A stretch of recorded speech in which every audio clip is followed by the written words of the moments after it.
የሩሲያው ፕሬዝዳንት ቭላዲሚር ፑቲን ሊገደሉ እንደነበር መረጃ ደርሶኝ አጋርቻለሁ አሉ የቤላሩሱ ፕሬዝዳንት አሌክሳንደር ሉካሼንኮ።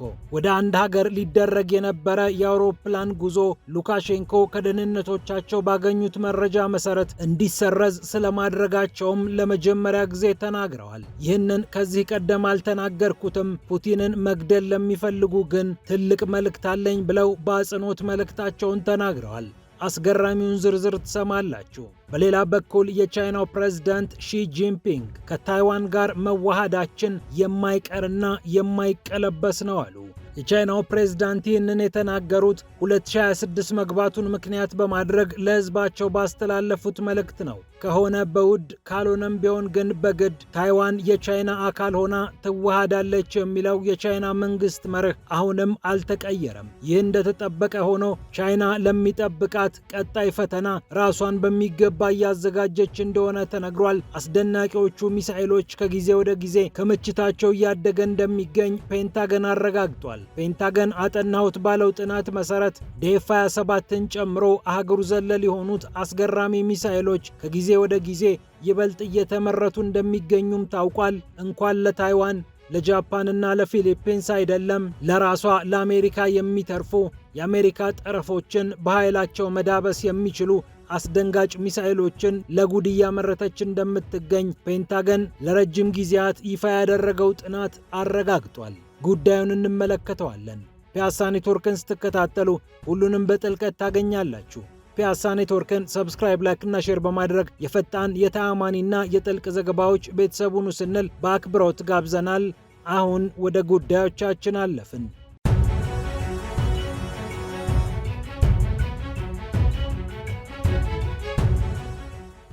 የቤላሩሱ ፕሬዝዳንት አሌክሳንደር ሉካሼንኮ ቭላዲሚር ፑቲን ሊገደል እንደነበር ነግሬው ነበር አሉ።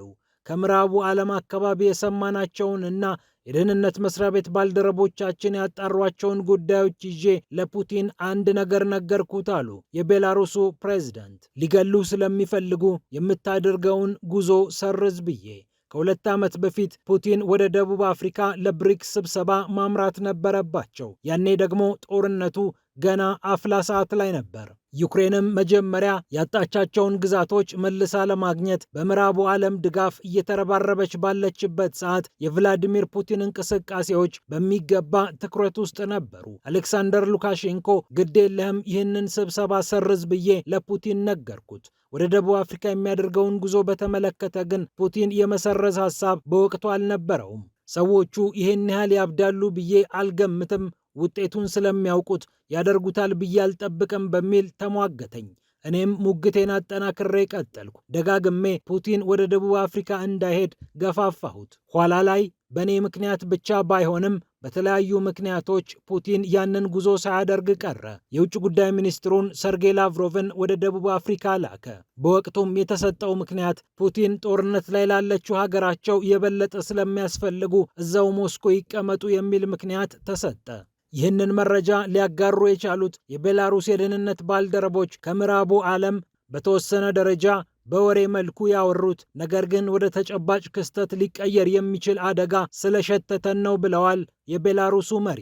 እንደ ወንድም እንደ ጓደኛ ፑቲንን በዚህ ጉዳይ ለማናገር ጥረት እንዳደረጉ የተናገሩት ሉካሼንኮ የዩክሬን ጦርነት እስካለ ወደ ውጭ ባትወጣ ብዬ መክሬው ነበር አሉ። የምዕራቡ ዓለም በሚገባ ማወቅ ያለበት ነገር አለ። ፑቲንን ማስወገድ ቀላል ዋጋ አይኖረውም። ፑቲን ተገደሉ ማለት ነገሮች ሁሉ ይቀየራሉ። ሁሉም ሰው ይህንን ኮስተር ብሎ መውሰድ አለበት። ይህንን ለመጀመሪያ ጊዜ ነው የምናገረው፣ ምክንያቱም ማንም ቸልተኛ መሆን ስለሌለበት በማለት የቤላሩሱ መሪ የፑቲን መገደል ሊያመጣ የሚችለውን ጣጣ በተመለከተ ዘርዘር አድርገው ተናግረዋል። ሉካሼንኮ ይህንን የተናገሩት ከሰሞኑ ዩክሬን እያደረሰች ያለችውን ጥቃት በተመለከተ ነው። ኖቭጎሮድ በተሰኘው አካባቢ የሚገኘው የፑቲን መኖሪያ ቤት ላይ 91 የሚሆኑ ድሮኖችን ልካ ጥቃት ፈጽማለች የተባለችው ዩክሬን ድርጊቱን ፈጸምኩ ባትልም የሁሉም ጣቶች ግን ወደ ኪየቭ እንደተጠቆመ የሚታወቅ ነው። ከተባበሩት አረብ ኤምሬትስ እስከ ህንድ አልፎም እስከ ኒካራጓ ድረስ በፑቲን መኖሪያ ላይ የተሰነዘረው ጥቃት ምንም እንኳን እዚህ ግባ የሚባል ጉዳት ባያመጣም ከፍተኛ ውግዘት እንዲነሳ ምክንያት መሆኑ የሚታወቅ ነው። የፑቲን የቀኝ እጅና የቁርጥ ቀን አጋር የሆኑት ሉካሼንኮም ከዚህ ቀደም ተመሳሳይ ችግሮች እንደነበሩ ፑቲንን መግደል ወደሆነ ምዕራፍ ያሻግረናል ብሎ የሚያምን የምዕራቡ ዓለም ስላለ ይህ እንዳይሆን ስሰራ ነበር ለማለት ንግግራቸውን አሰምተዋል። የሩሲያው ፕሬዝዳንት ቭላዲሚር ፑቲን ጦርነቱ በተነሳበት ሰዓት ከውጭ ጉዞዎች ተቆጥበው የቆዩ ቢሆንም አሁን ግን ሩሲያ በጦርነቱ ላይ የበላይነት ስላላት እንደፈለጉ እየተንቀሳቀሱ ይገኛሉ። በተጠናቀቀው 2025 የፈረንጆቹ ዓመት 7 ሀገራትን ጎብኝተው እንደነበር አርቲ ዘግቧል። ቤላሩስ፣ ዩናይትድ ስቴትስ፣ ቻይና፣ ታጂኪስታን፣ ኪርጊስታን፣ ህንድ እና ቱርክሚስታን ፑቲን አውሮፕላናቸውን ካንቀሳቀሱባቸው ሀገራት መካከል የሚመደቡ ናቸው።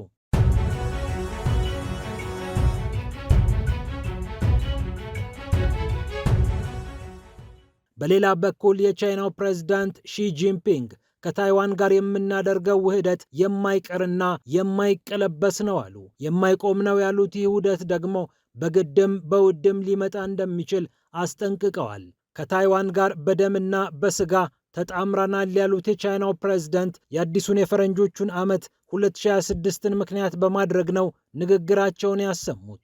ቻይናን ይመሩ የነበሩ ልሂቃን ከቤጂንግ ተባረው ወደ ታይዋን ከሰፈሩ በኋላ ደሴቲቱ ራስ ገዝ ነኝ ማንም እንዳይነካኝ ብላ ራሷን እያስተዳደረች ቆይታለች። 1949 እንደ አውሮፓውያን አቆጣጠር ይህ ከሆነ በኋላ ቻይና ታይዋን አሁንም ቢሆን የራሴ ግዛት ነኝ ብላ ዓለምን ለማሳመን ችላለች። ከ1970ዎቹ ጀምሮ አሜሪካን ጨምሮ የተባበሩት መንግስታትንና ሌሎችን ሀገራትንና ተቋማትን በሚገባ አሳምናለች። አንዲት ቻይና የሚለውን ፖሊሲዋን ሀገራት ወደው ሳይሆን በግዳቸው እንዲቀበሉም ማድረግ ችላለች። ታይዋን ወደ እናት ሀገሯ ትመለሳለች። ወዲህም ያለው ወዲያም ያለው የታይዋን ሰርጥ አንድ ህዝብ የሚኖርበት ነው። ይህ ጥርጥር የለውም። ሆንግ ኮንግና ማካኦም በዚህ ጉዳይ ላይ ለሚያደርጉት ትብብር እንደግፋቸዋለን ብለው የቻይናው ፕሬዝዳንት መልእክታቸውን አቅርበዋል። በ3 ወይም በ4 ዓመታት ውስጥ ቻይና ታይዋንን የሚጠቀልል ወታደራዊ እንቅስቃሴ ታደርጋለች የሚል ግምት በአንዳንዶች በኩል አለ። በተለይ ገንጣይ ኃይሎች ታይዋንን እየተቆጣጠሩ ባሉበት ሁኔታ የቻይና ጦር ብርቱ ወታደራዊ ዝግጅቶችን ሲያደርግ ቆይቷል። ከሰሞኑም $11 ቢሊዮን የሚያወጡ የጦር መሳሪያዎችን አሜሪካ ለታይዋን እሸጣለሁ ማለቷን ተከትሎ በ11 ቀናት ልዩነት ቻይና ከባድ የሚባለውን ወታደራዊ ልምምድ አድርጋለች። በአየር በባህርና በምድር የተቀናጀው ይህ ወታደራዊ ልምምድ በታይዋን ላይ ጥቃት ቢሰነዘር ምን አይነት መልክ እንደሚኖረው ለዓለም ያሳየም ጭምር ነው ተብሏል። የተባበሩት መንግስታት ድርጅት ከ1971 እንደ አውሮፓውያን አቆጣጠር ጀምሮ ህዝባዊት ቻይና ሪፐብሊክ ውስጥ ያለች ታይዋን የምትባል ሀገር አለች ብሎ ማረጋገጫ አልሰጠም። 1979 ላይ አሜሪካም ያለችው አንድ ቻይና ናት ብላ እውቅና ሰጥታለች። ይሁንና ከቅርብ ጊዜያት ወዲህ የቀድሞዋን የአሜሪካ ምክር ቤት አፈ ጉባኤ ናንሲ ፔሎሲን ጨምሮ የተለያዩ ባለስልጣናት ወደ ታይዋን ማቅናታቸው፣ ይህ ደግሞ የቻይናን ሉዓላዊነት ይጥሳል በመባሉ ምክንያት ቻይና ቁጣ እያላት ወታደራዊ አቅሟን እየገነባችም ትገኛለች። ሩሲያም ከጎንሽ ነኝ ብላ ቤጂንግን እንደምታበረታታ ከሰሞኑ የሩሲያ የውጭ ጉዳይ ሚኒስትር ሰርጌይ ላቭሮቭ ማረጋገጣቸው የሚታወቅ ነው።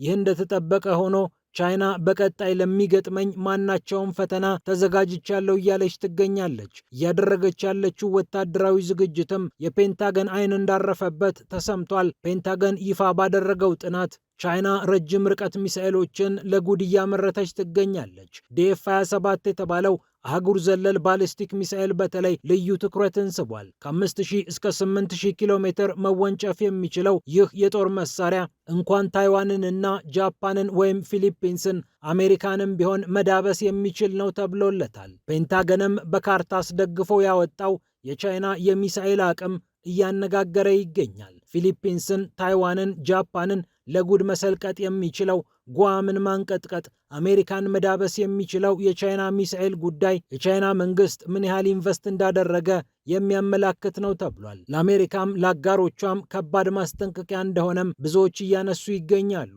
ሚሳኤሎቹም እየተመረቱ ነው። ሚሳኤል አስወንጫፊዎቹም ቦታቸውን ይዘዋል ተብሏል። ዲኤፍ-5 እና ዲኤፍ-41 የተባሉትን ረጅም ርቀት ተወንጫፊ ሚሳኤሎችን ጨምሮ ቻይና በርካታ ሚሳኤሎችን ስለማጠራቀሟም ተሰምቷል። ፔንታገን ግምቱን ያስቀምጣል። ቻይና በትንሹ 550 የሚሆኑ አህጉር ዘለል ሚሳኤሎችን ማስወንጨፍ የሚችሉ ማስወንጨፊያዎችን በእጇ እንዳስገባች ፔንታገን ይገልጻል። 400 ሚሳኤሎች ደግሞ በቻይና እቅፍ ተቀምጠዋል። እነዚህ ሚሳኤሎች ታዲያ በትንሹ 5500 እና ከዚያ በላይ ኪሎ ሜትሮችን መወንጨፍ የሚችሉ ናቸው። ዲኤፍ 21 እና ዲኤፍ 17 ሃይፐርሶኒክ ሚሳኤሎችም ከቻይና ባሊስቲክ ሚሳኤሎች ዝርዝር መሃል የሚጠቀሱ ናቸው። መካከለኛ ርቀት ያላቸው ሚሳኤሎችም በገፍ በቻይና እጅ ላይ ይገኛሉ። 1300 ሚሳኤሎችን ቻይና ስለመታጠቋ ይነሳል። 300 ሚሳኤል ማስወንጨፊያ አላት። እነዚህ ሚሳኤሎች ከ1000 እስከ 3000 ኪሎ ሜትር ያህል መጓዝ የሚችሉ ናቸው። ዲኤፍ 26 የተባለው ሚሳኤል ደግሞ በ300 ብዛት ተቆጥሮ እንደሚገኝ ተሰምቷል። 250 ማስወንጨፊያዎችም አሉት። ከ500 እስከ 550 ኪሎ ሜትር መጓዝ የሚችሉ ናቸው እነዚህ ሚሳኤሎች። ከአጭርም ከመካከለኛም ከረጅም ርቀት ሚሳኤልም በአይነት ያስቀመጠችው ቻይና ሚሳኤሎቹን ከፈለገች ከባህር ላይ ካልፈለገች ከምድር ላይ መተኮስ ትችላለች ተብሏል። መርከቦቿም ለዚህ ተመቻችተው ተቀምጠዋል ነው የተባለው። ኤች6 የተባለው የቻይና ቦምብ ጣይ አውሮፕላን ሲጄ20 የተባለውን ክሩዝ ሚሳኤል ማስወንጨፍ እንዲችል ተደርጎ ተመርቷል። ይህ ማለት ደግሞ አላስካን መምታት የሚችል አቅም አለው ማለት ነው። ዲኤፍ 26 ወይም ጓም ኤክስፕረስ እያሉ አሜሪካዎች የሚጠሩት ሚሳኤልም ለአሜሪካ የጦር መርከቦች ፈተና እንደሆነ ነው የተነገረው። ከ1980ዎቹ ጊዜ አንስቶ አህጉር ዘለል ባሊስቲክ ሚሳኤሎችን እያመረተችና እየሞከረች የምትገኘው ቻይና አቅሟ ይበልጥ ከፍ እያለ መጥቷል ነው የተባለው።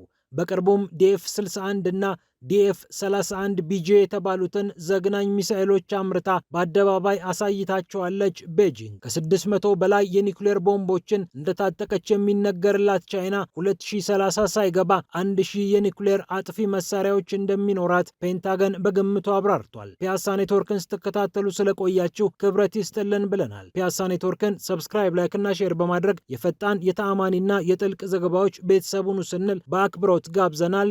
ሰላም ለዓለማችን።